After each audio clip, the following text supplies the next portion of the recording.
What follows is some video clips that I shot post-burn on a project we did last year, and the only video clip I had of the burn itself was actually the first clip that you saw at the end of the burn. I didn't have time to do anything during the burn itself because I was kind of busy with other things. So take a look at the clips, commentary that I made when I shot them, and see what you think. This is a bit of an overview of a burn unit we completed yesterday. It is about 400 acres total, some sand roads intermixed with it. Essentially, the burn unit is tree line to tree line. It's all inside the tree line. It is an area that was logged initially by the previous landowner, then taken over by state natural heritage with a little bit of Department of Forestry land mixed into it.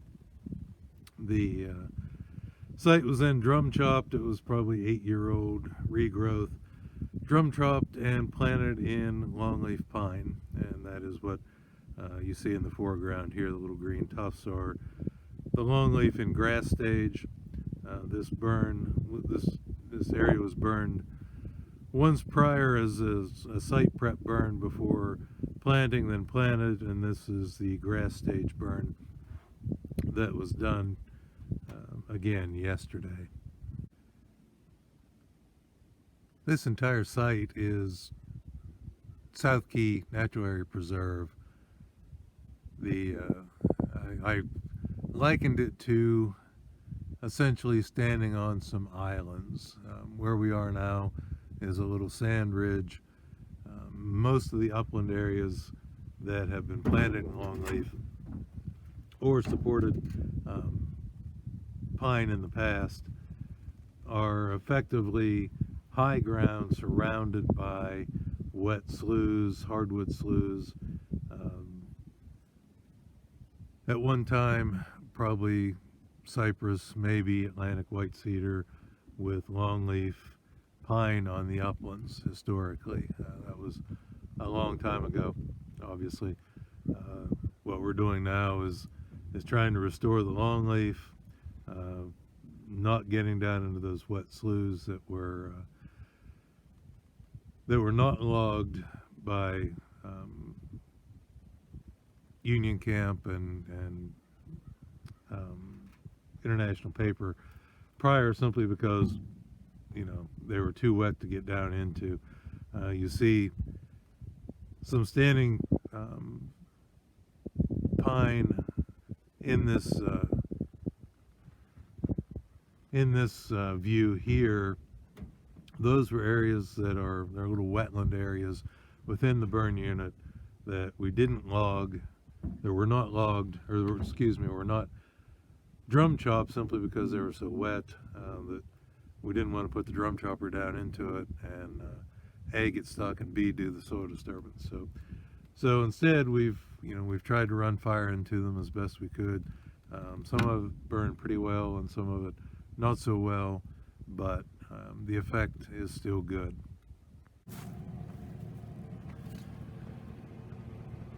We had some spotting outside the unit yesterday.